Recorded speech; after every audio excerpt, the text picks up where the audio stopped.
Hello students, today we are going to start our chapter 4 structure of atom.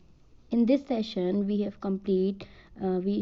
complete our first part, and another session we will complete our second part. Okay, so in chapter 3 we have learned that the atoms and molecules are the fundamental building blocks of any matter. ठीक है, हमने पढ़ा था कि matter के जो atoms होते हैं वो फंडामेंटल बिल्डिंग ब्लॉक है किसी भी मैटर के. अलग अलग डिफरेंट टाइप्स ऑफ जो मैटर जितने डिफरेंट टाइप्स ऑफ मैटर हैं उनके एटम्स का जो बनावट है, एटम्स का जो स्ट्रक्चर है उसके अकॉर्डिंग उनका मैटर का जो फॉर्म है वो बदलता है.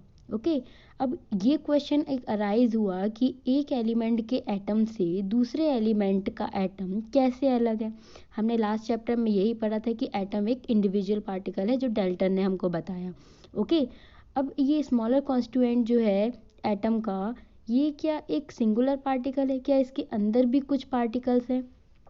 तो इस चैप्टर में हम सब एटॉमिक पार्टिकल्स के बारे में पढ़ेंगे जो एक एटम के अंदर होते हैं.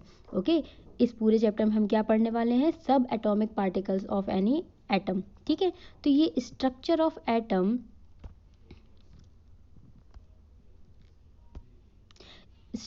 एटम यही बताएगा हमको कि हम इस चैप्टर में क्या पढ़ रहे हैं, एटम के स्ट्रक्चर के बारे में. ओके, सो इंडेक्स हम क्या क्या पढ़ने वाले हैं, चार्ज पार्टिकल इन मैटर के अंदर जो चार्ज पार्टिकल्स हैं उनके बारे में. स्ट्रक्चर ऑफ एटम में हम थॉमसन मॉडल पढ़ेंगे, रदरफोर्ड्स का मॉडल पढ़ेंगे, बोर का मॉडल पढ़ेंगे, न्यूट्रॉन्स के बारे में पढ़ेंगे. ओके, और इसके बाद हम पढ़ेंगे how are electrons distributed in different orbits. उस ऑर्बिट में, उस एटम के स्ट्रक्चर में इलेक्ट्रॉन्स कैसे डिस्ट्रीब्यूट हुए हैं, उनकी वैलेंसी जानेंगे, वैलेंसी क्या होता है ये भी देखेंगे, एटॉमिक नंबर और मास नंबर देखेंगे, and then isotopes and isobars. Okay, ये पूरी चीज़ें आती हैं स्ट्रक्चर ऑफ एटम में. Let's start. अब हमारे पास कुछ एक्सपेरिमेंट्स हैं, कुछ एक्टिविटीज़ हैं जिनको हम करके हम ये पता लगाएंगे कि वो जो चार्ज्ड पार्टिकल हैं उस मैटर के अंदर क्या वो है या नहीं है ना, या फिर वो ऑब्टेन कैसे होते हैं. ठीक, तो जब हम कभी कभार क्या करते हैं, कोई भी एक कॉम्ब को रब करते हैं और कुछ पेपर के पार्टिकल्स, जो पेपर के टुकड़े होते हैं, उनके ऊपर अगर हम लेके जाते हैं तो क्या लगता है हमको, यहाँ पे ऐसा लगता है ना वो उससे चिपक रहे हैं. क्यों चिपक रहे हैं, ऐसा कुछ तो हमने उसमें चिपकाया नहीं है या किसी ग्लू को हमने उसमें लगाया नहीं है कि वो आके चिपक रहे हो. So they produce their internal charged substance. ठीक है, क्या कर रहे हैं यहाँ पे, नेगेटिव और पॉजिटिव पोल्स जनरेट हो गए हैं. ठीक है, यानी कि चार्ज प्रोड्यूस हो गया है किसके अंदर, उस कॉम्ब और उन पेपर पार्टिकल्स के अंदर. ठीक है, तो हमें ये चीज़ मालूम है कि जो अपोजिट पोल्स होते हैं they attract each other and same poles repel each other. तो यहाँ पे क्या हो रहा है, अपोजिट पोल्स हैं तो वो क्या करेंगे, एक दूसरे को अट्रैक्ट करेंगे. तो देखो यहाँ पे कॉम्ब और जो वो पेपर पार्टिकल्स हैं वो एक दूसरे को क्या कर रहे हैं, अट्रैक्ट. इन सेकेंड एक्सपेरिमेंट हमारे पास एक बैलून है, बैलून को भी हम क्या करेंगे, एक बार एक रब करेंगे, उसके बाद उसको किसी एक पेन की रिफिल जो रहती है पेन की, उसको अगर हमने उसके पास लेके जाते हैं तो वो क्या होता है, वाइब्रेशन, यानी कि वो पास आने की भी कोशिश करता है बट बिकॉज ऑफ वेट वो दूर चला जाता है ना. तो ये चीज़ भी यहाँ होती है, यानी कि यहाँ पे भी चार्ज प्रोड्यूस हो रहा है. वैसे ही एक ग्लास रॉड, यानी कि जो कांच की रॉड होती है उसमें अगर हम सिल्क क्लॉथ को रब करते हैं तो दोनों को रब करने में क्या हो रहा है, एक में पॉजिटिव और एक में नेगेटिव चार्ज प्रोड्यूस हो जाता है. ओके, तो ये कुछ डेली लाइफ की हमारी एक्टिविटीज़ हैं जिनको हम करके क्या पता लगा सकते हैं कि हर एक पार्टिकल में क्या होते हैं, चार्जेस होते हैं. ओके, सो अब हम इस क्वेश्चन का आंसर हम दे सकते हैं कि उन पार्टिकल्स में क्या है, चार्ज है. ठीक है, सो then it was known by 1900 that the atom was not a simple individual particle but contained at least one subatomic particle, the electron. ठीक है, 1900 में ये बता दिया गया था कि एटम जो है वो उतना सिंपल नहीं है जितना हम देख रहे हैं या समझ रहे हैं. ये इंडिविजुअल पार्टिकल के अंदर एटलीस्ट वन सब एटॉमिक पार्टिकल है जिसको हमने इलेक्ट्रॉन बोला. उस टाइम पे इलेक्ट्रॉन समझ गए थे लोग कि है, किसने बताया, identified by J Thomson. Okay, even before the electron was identified, E. Goldstein in 1886 discovered the presence of new radiations in a gas discharge and called them canal rays. Okay, E Goldstein ने 1886 में एक और new radiations का क्या बताया, discover किया, जो gas discharge में निकल रहे थे, गैस डिस्चार्ज जैसे निकल रहे थे, उसको उन्होंने नाम दिया था कैनाल रेज। ठीक है, तो ये जो पूरा सिस्टम था, जो स्ट्रक्चर था, इसमें पहले से 1900 में ही ये सारी चीज़ें आइडेंटिफाइड कर ली थी कि एक कोई चार्ज पार्टिकल है जो रेडिएटेड है, जिसको हमने इलेक्ट्रॉन नाम दिया, जे थॉमसन ने जिसको आइडेंटिफाई किया। Okay okay, so what is canal ray? Canal ray क्या थी? Canal ray are positively charged radiations. These rays consist of positively charged particles known as proton. Canal raise के बारे में हम अभी आगे एक एक्सपेरिमेंट में समझेंगे कि वो काम कैसे कर रही थी और हमने उसको कैसे आइडेंटिफाई किया एज एन इलेक्ट्रॉन। ठीक है, इलेक्ट्रॉन की प्रेजेंस है उस एटम में, ये हमने पता लगाया with the help of canal रे। कैनाल रे क्या थी? पॉजिटिवली चार्ज रेडिएशंस थी। ठीक है, जो कैसे थे? पॉजिटिव चार्ज थे, जिनके अंदर क्या था? पॉजिटिव चार्ज था उन पार्टिकल्स के अंदर, और उनको क्या बोला गया था? Protons. They were discovered by Goldstein in 1886। यानी कि प्रोटॉन्स किसने डिस्कवर किया? गोल्डस्टीन ने इन 1886, और जे थॉमसन ने इलेक्ट्रॉन। ठीक है, तो प्रोटॉन किसने डिस्कवर किया? गोल्डस्टीन, एंड इलेक्ट्रॉन डिस्कवर किया जे थॉमसन ने। Question number 2, if an atom contains one electron and one proton, will it carry any charge or not? क्या पूछ रहा है? अगर एक एटम में एक ही इलेक्ट्रॉन है और एक ही प्रोटॉन है, will it carry any charge? क्या उसके अंदर कोई चार्ज होगा? इससे हम कैसे पता लगाएंगे? अगर उस एटम में एक इलेक्ट्रॉन है, यानी कि एक नेगेटिव चार्ज है, इसके पास एक प्रोटॉन है, यानी कि उसके पास एक पॉजिटिव चार्ज है।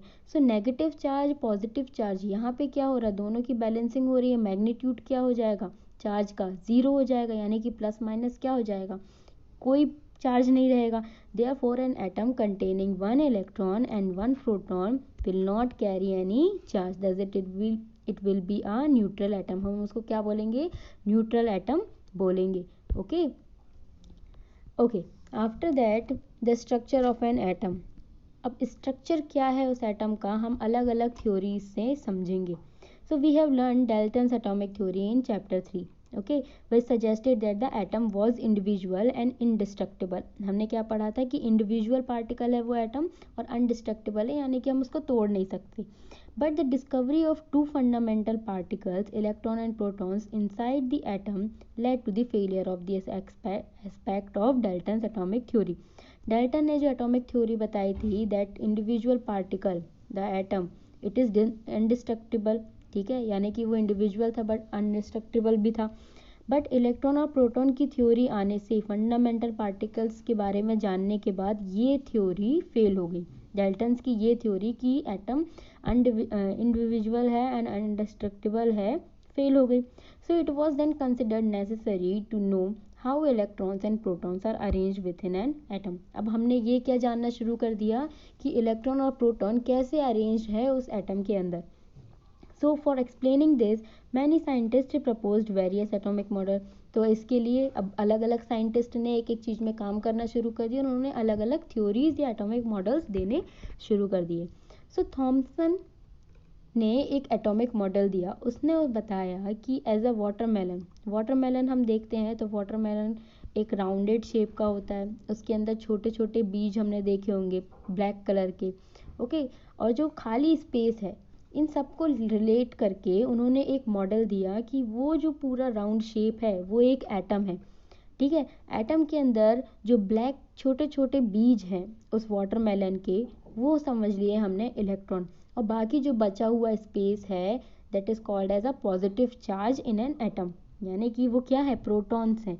तो इलेक्ट्रॉन्स जो वो बीज हैं, तो उसने रिलेट किया एज विथ अ वाटरमेलन कि हमारे एटम में इलेक्ट्रॉन्स हैं, और जो बचा हुआ स्पेस है उसको हमने प्रोटॉन बोल दिया, पॉजिटिव चार्ज बोल दिया।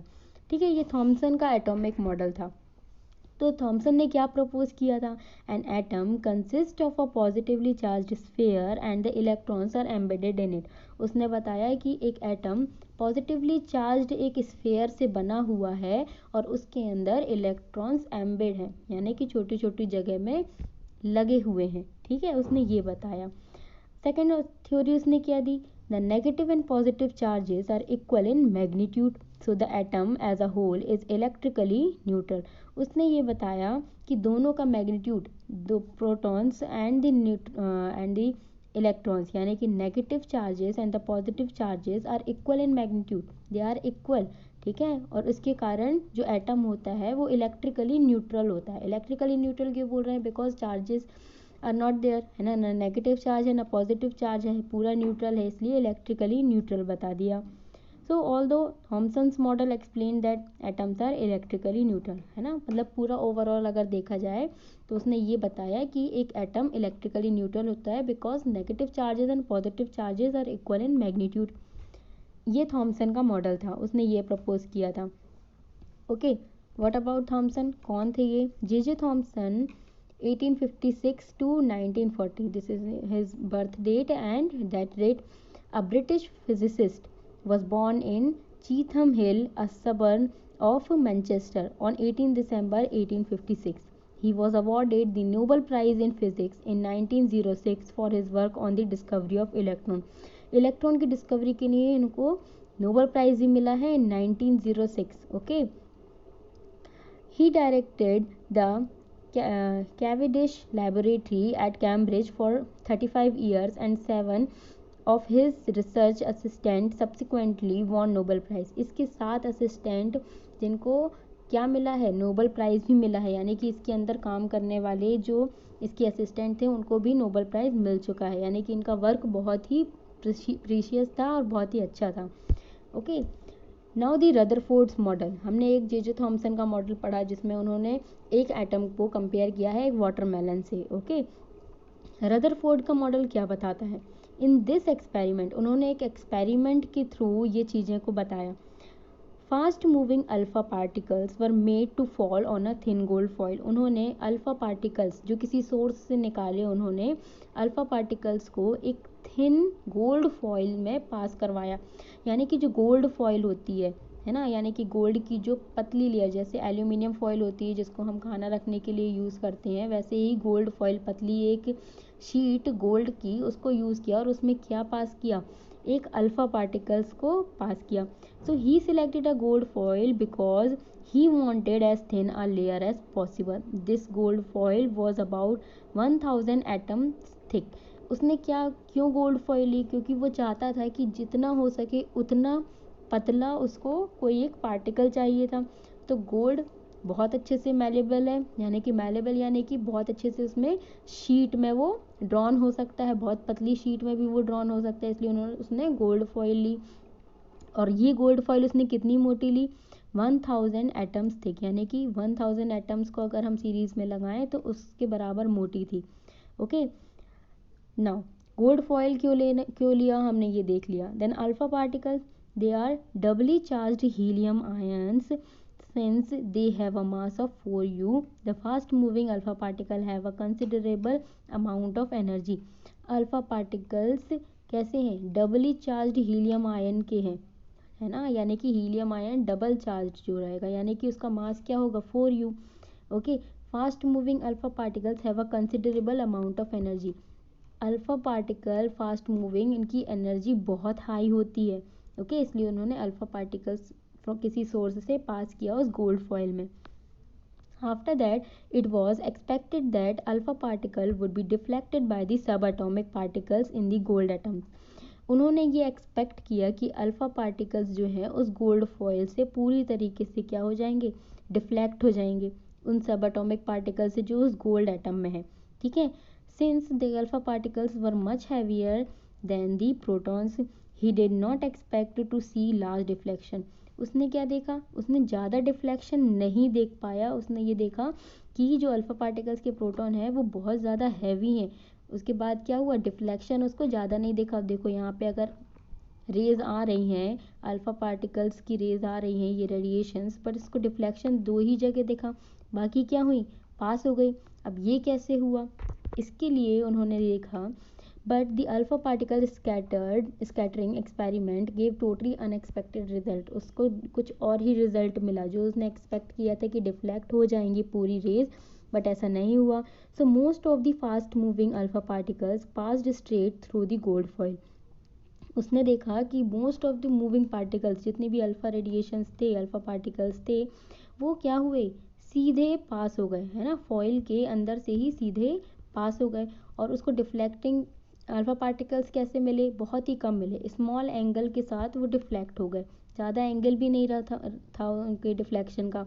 Okay, surprisingly 1 out of every 12,000 particles appear to rebound. उसने क्या देखा, 12 मतलब एवरी 12,000 पार्टिकल्स अब अपियर टू बी रिबाउंड, यानी कि वो वापस से वहीं आ गए, है ना। 12,000 पार्टिकल यानी कि जितने भी पार्टिकल्स थे उनमें से पास हो रहे थे, उनमें से आगे जाके बहुत ही कम अमाउंट के जो पार्टिकल्स थे वो वैसे ही वापस आए। So in the words of Rutherford, this result was almost an incredible as if you fire a 15-inch shell at a piece of tissue paper and it comes back and hits you। क्या बता रहा है उसने, ये incredible result बताया कि as if you fire a 15-inch shell, कोई 15-inch shell आप अगर पास करो और वो वापस से आपके पास आ जाए, आपको हिट करे, इस टाइप का ये रिजल्ट उसको मिला। इसमें एक एक्सपेरिमेंट उन्होंने डेली लाइफ से शो किया कि ये हमने एक्सपेरिमेंट कैसे किया। उन्होंने ये एक्सपेरिमेंट को डेली लाइफ से जोड़ा। उन्होंने ये बताया कि एक पर्सन को हमने एक जगह पे खड़ा किया है जिसकी आईज क्लोज्ड हैं, ठीक है। उसको कुछ स्टोन पार्टिकल्स एक वॉल पे फेंकने को बोला। तो वो एक स्टोन पार्टिकल अगर उसने फेंका तो उसको क्या हुआ, उस स्टोन पार्टिकल की आवाज़ आएगी, ठीक है। उसको यहाँ पे उसकी आवाज़ आई। वो रेगुलर अगर 10 स्टोन पार्टिकल्स को भी फेंकेगा तो उसको सबकी आवाज़ आएगी, ठीक है। उसको सबकी आवाज़ आ रही है बिकॉज वहाँ पे क्या है, वॉल। अगर उसने दूसरे टाइप की वॉल की जगह कुछ और देखा, उसने एक फेंसिंग लगा दी, है ना, जिसके बीच में क्या है, गैप्स हैं। अब उसी आंख बंधे हुए आदमी को उसने स्टोन्स फेंकने को बोला। अगर वो स्टोन्स फेंकेगा तो कुछ जगह पे वो स्टोन्स टकराएंगे जिनकी आवाज़ उसको आएगी, बट उन स्टोन्स की आवाज़ नहीं आएगी जो सीधे निकल गए किसके बीच में से, उन गैप्स के बीच में से। तो यही हुआ, जो रेडिएशन अल्फा पार्टिकल्स के उसने भेजे थे, बहुत कम अमाउंट के उसको रिटर्न आए, बट मैक्सिमम अमाउंट के क्या हुए, स्ट्रेट फॉरवर्ड निकल गए। So following a similar reasoning, Rutherford concluded from the alpha particle scattering experiment that, उसने क्या कंक्लूड किया इस स्कैटरिंग ऑफ अल्फा पार्टिकल्स से, that most of the space inside the atom is empty.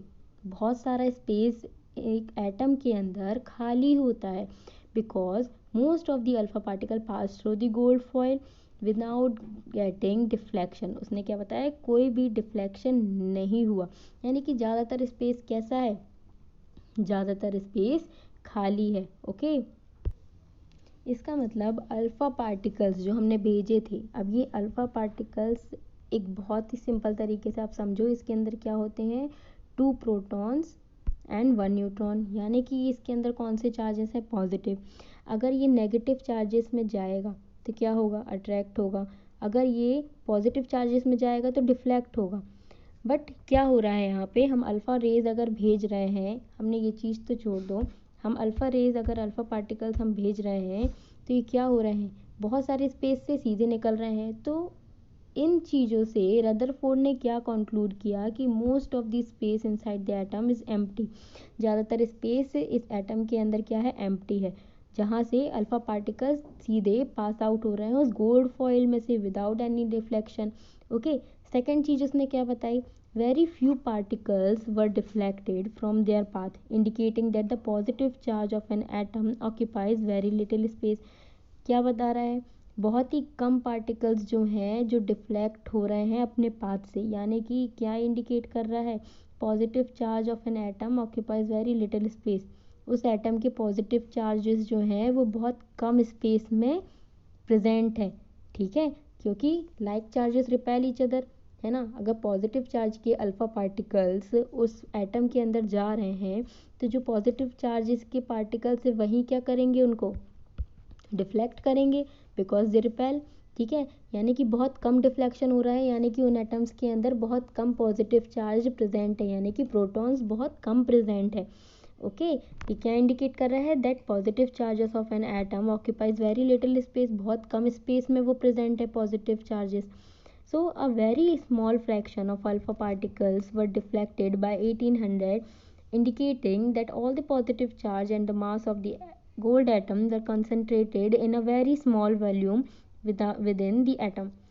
अब इससे क्या कंक्लूड हुआ कि किसी एटम्स जो हैं उनके अंदर बहुत सारा खाली स्पेस है, खाली स्पेस के जगह पे बहुत सारी जगह क्या है, इलेक्ट्रॉन्स होंगे, ठीक है, जहाँ से क्या हो गई होगी, रेडिएशन पास, बहुत सारा खाली स्पेस है जहाँ से रेडिएशन पास हो गए होंगे, कुछ जगह में इलेक्ट्रॉन्स होंगे और कुछ बहुत ही कम जगह पे क्या है, पॉजिटिवली चार्ज्ड पार्टिकल्स हैं, यानी कि क्या, प्रोटॉन्स बहुत कम जगह पे हैं, तभी तो डिफ्लेक्शन बहुत कम जगह से बस आ रहा है, ठीक है। तो ये चीज़ें कंक्लूड की गई with the help of Rutherford model, ठीक है।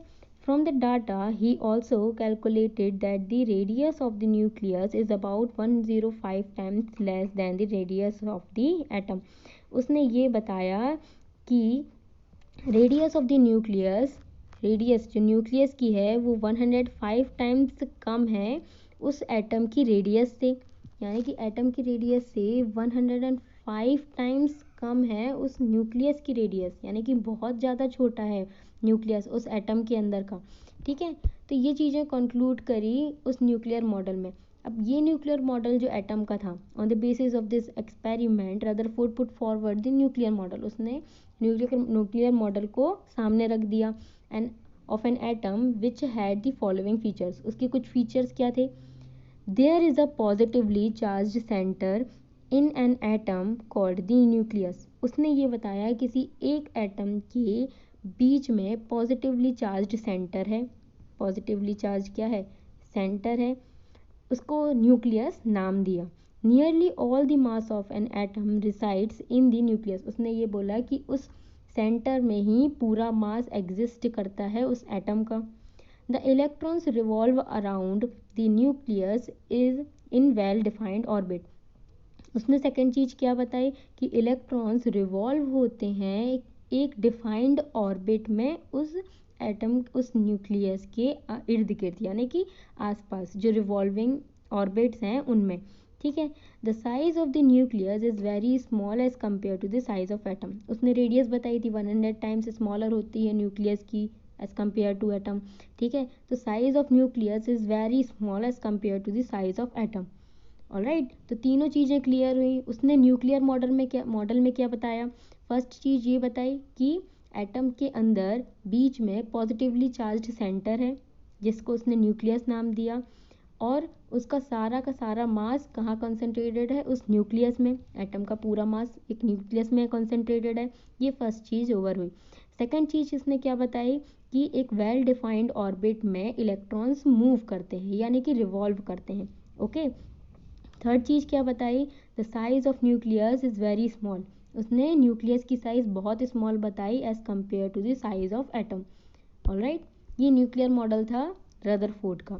सो इनमें कुछ ड्रॉबैक्स भी थे, drawbacks of Rutherford model of an atom. पहला drawback, orbital revolution of an electron is not expected to be stable. Orbital revolution उसने क्या नहीं बताया था, स्टेबल नहीं बताया था। देखो अलग अलग जगह पे रिवॉल्व हो रहे हैं, स्टेबल नहीं है, ओके, यानी कि ऑर्बिट्स स्टेबल नहीं है। सेकंड चीज़ क्या बताई, any particle in a circular orbit would be undergo acceleration.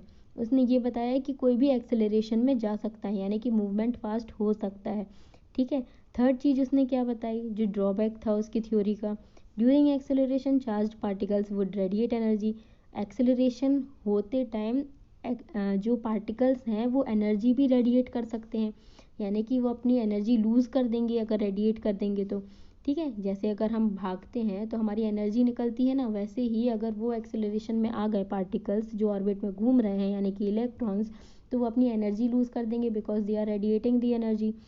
So thus the fourth चीज़ उसने क्या बताई, the revolving electrons would lose energy and finally fall into the nucleus. उसने ये बता दिया कि इलेक्ट्रॉन्स अगर अपनी एनर्जी लूज़ कर देंगे तो वो कहाँ ऑर्बिट से छूट के, यानी कि ऑर्बिट से निकल के वो लूज़ कर देंगे एनर्जी और finally fall into the nucleus में आ जाएंगे। फिफ्थ चीज़ क्या बताई, if this were so the atom should be highly unstable and hence matter would not exist in the form that we know। अब उसने ये बता दिया कि अगर वो रेडिएशन देगा, अपनी एनर्जी लूज करेगा, न्यूक्लियस में अगर आ जाएगा फॉल होके, तो इसका मतलब एटम अनस्टेबल है ना, यानी कि वो एग्जिस्ट ही नहीं करेगा जिस फॉर्म में हमने उसको देखा है ना, यानी कि लिक्विड, गैसियस या फिर सॉलिड फॉर्म में जो हमने देखा था फर्स्ट चैप्टर में, वो अब एग्जिस्ट ही नहीं करेगा उस फॉर्म में। तो ये थ्योरी पूरी तरीके से ड्रॉबैक्स के साथ बनी हुई थी। So we know that atoms are quite stable, और हम ये जानते हैं कि एटम स्टेबल है, बट इसकी थ्योरी ने क्या बताया कि एटम स्टेबल नहीं है। Okay, so who is Rutherford? E Rutherford was born at Spring Grove on 30 August 1871। He was known as the father of nuclear physics। उसको क्या बोला गया है? Father of nuclear physics। Okay, Rutherford को क्या बोला गया है? Father of nuclear physics। He is famous for his work on radioactivity and the discovery of the nucleus of an atom with the gold foil experiment। He got the Nobel Prize in Chemistry in 1908। उसको Nobel prize भी मिला है in chemistry। okay, and he discovered the nucleus। okay, last theory given by the bore ने एक model दिया था। Niels Bohr कौन थे? was born in Copenhagen on 7th October 1885। he was appointed professor of physics at Copenhagen University in 1916। he got the Nobel Prize for his work on the structure of atom in 1922। among Professor Bohr's numerous writings, 3 appearing are books are। उसकी 3 books भी थी, the theory of spectra and atomic constitution, atomic theory and the description of nature. Okay, so what is the model of Bohr? Niels Bohr's put forward the following postulates about the model of an atom। और atoms के ऊपर उन्होंने कुछ postulates दिए थे, जिनमें से थे पहला, only certain special orbits known as discrete orbits of electrons are allowed inside the atom।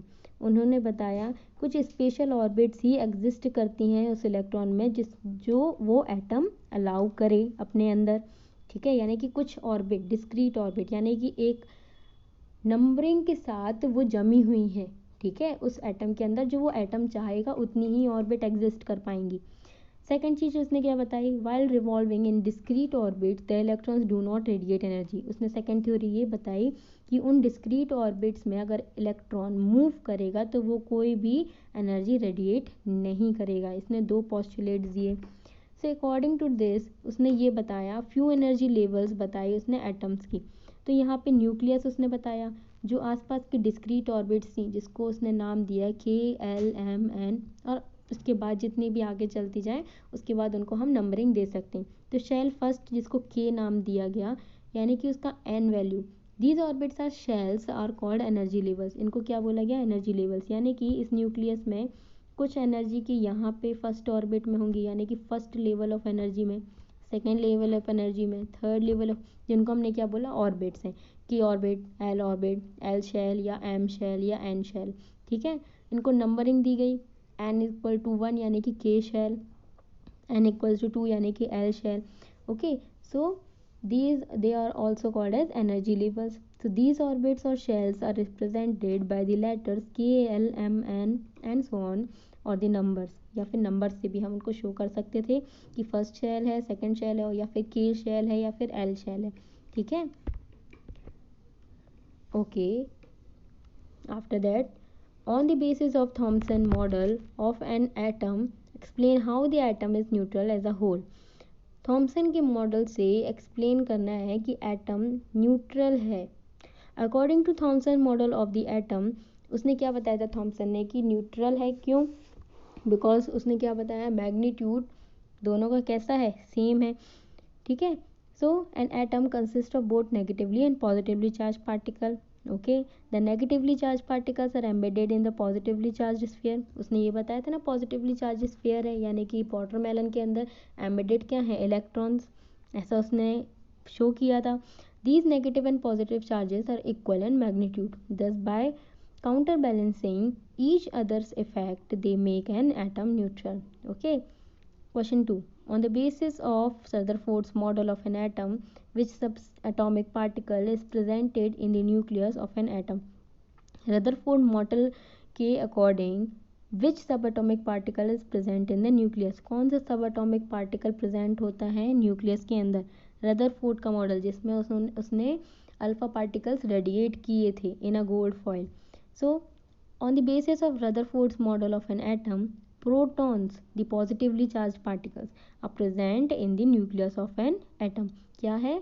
उस बीच के न्यूक्लियस में क्या प्रेजेंट था? कौन सा सब एटॉमिक पार्टिकल? प्रोटॉन. एटम्स के अंदर कौन से सब एटॉमिक पार्टिकल्स के बारे में हमने अभी पढ़ा है? Electrons and protons. तो बीच में कौन सा था? Proton. Okay. Draw sketch of Bohr's model of an atom with 3 shell. 3 shell के साथ. Okay. This will be drawn with the 4 shells. Okay.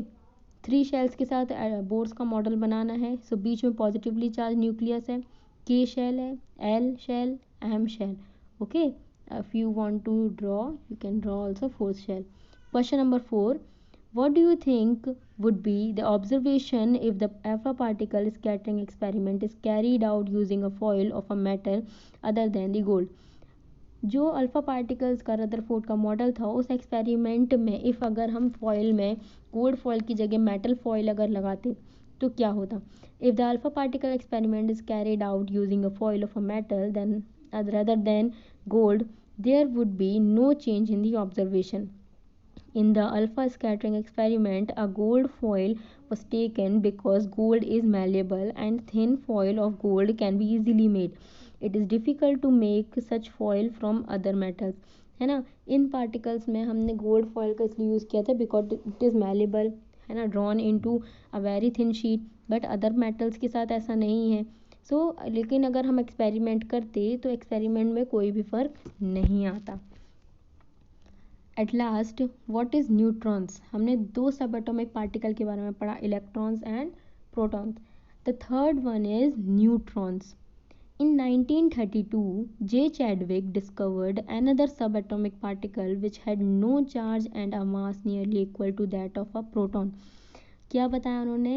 J Chadwick ने 1932 में एक अनदर सबएटॉमिक पार्टिकल का एक और डिस्कवर किया, जिसमें उन्होंने बताया जिसमें कोई भी चार्ज नहीं होता है और इसका mass nearly equal to proton. It is nearly equal to proton. And क्या बताया? It was eventually named as neutron. उन्होंने उसको नाम दिया neutron. Neutrons are present in the nucleus of all atom except hydrogen. जितने भी एटम्स होते हैं उन सब में क्या था? न्यूक्लियस में प्रेजेंट था न्यूट्रॉन. ठीक है, एक्सेप्ट हाइड्रोजन के एटम में. Okay okay. In general a neutron is represented as N.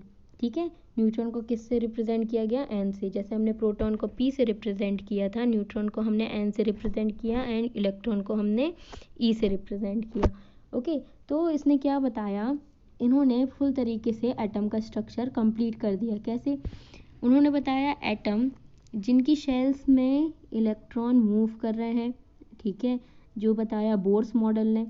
Thompson ने क्या बताया था? जो इलेक्ट्रॉन्स हैं. ठीक है, इलेक्ट्रॉन्स बताए थे जो उसमें रिवॉल्व हो रहे हैं नेगेटिवली चार्ज. उस न्यूक्लियस के अंदर कौन कौन सी चीज़ें हैं? Protons and neutrons. यानी कि एक एटम में न्यूक्लियस है, उसके अंदर प्रोटॉन और न्यूट्रॉन है और आसपास की शेल्स में कौन घूम रहे हैं? इलेक्ट्रॉन्स. ओके, कंप्लीट हो गया एटम का structure. What are 3 subatomic particles? Electron, proton and neutron. Proton and neutron are presented in nucleus. Okay. The mass of an atom is therefore given by the sum of the masses of protons and neutrons present in the nucleus. Atom का मास किसके according बताया गया? Atom का मास निकालने के लिए nucleus के अंदर प्रोटॉन और न्यूट्रॉन्स के मास को अगर हम कैलकुलेट करेंगे तो उस एटम का मास निकल आएगा. Okay okay. Topic wise questions. Name the 3 subatomic particles of an atom. They are protons, electrons and neutrons. Question number 2. Helium atom has an atomic mass of 4u and 2 protons in its nucleus. क्या बता रहा है? Helium atom का atomic mass 4u होता है और उसके nucleus के अंदर 2 प्रोटॉन्स होते हैं. So how many neutrons does it have? उन्होंने पूछा कि कितने न्यूट्रॉन्स हैं. यानी कि हम न्यूक्लियस का अगर मास निकालते हैं, मास ऑफ न्यूक्लियस यानी कि एटॉमिक मास निकालते हैं, तो mass is equals to proton का मास प्लस न्यूट्रॉन का मास. यानी कि मास ओवरऑल कितना दिया है हमारे पास 4u, प्रोटॉन को कितना दिया हुआ है 2 प्रोटॉन दिए हुए हैं. ओके 2. ओके हम इसको सिस्टमैटिक कंप्लीट करते हैं. Helium atom has 2 neutrons, 2 neutrons हैं. The mass of an atom is the sum of the mass of proton and the neutron present its nucleus. Mass of atom क्या होता है? Mass of proton plus mass of neutrons present in the nucleus. Since the helium atom has 2 proton, यह बताया गया है question में. Helium atom के 2 protons हैं. Mass contributed by the 2 proton is 2 into 1. यानी कि एक प्रोटॉन का 1u मास होता है, तो 2 प्रोटॉन का क्या होगा 2 into 1u is equals to 2u. Then the remaining mass क्या होगा? Mass is equals to proton plus neutron. अगर हमारे पास क्या दिया है, सिर्फ मास दिया है और प्रोटॉन का मास दिया है, तो न्यूट्रॉन हमारे पास अदर साइड चला जाएगा, यानी कि प्रोटॉन का मास दूसरी साइड आ जाएगा, यानी कि -p is equals to n. p कितना था हमारे पास 2u, मास कितना था हमारे पास 4u. So 4 minus 2u is equals to 2u, यानी कि हमारे पास न्यूट्रॉन का मास कितना आ गया 2u. It contributed bye 2u upon 1u, यानी कि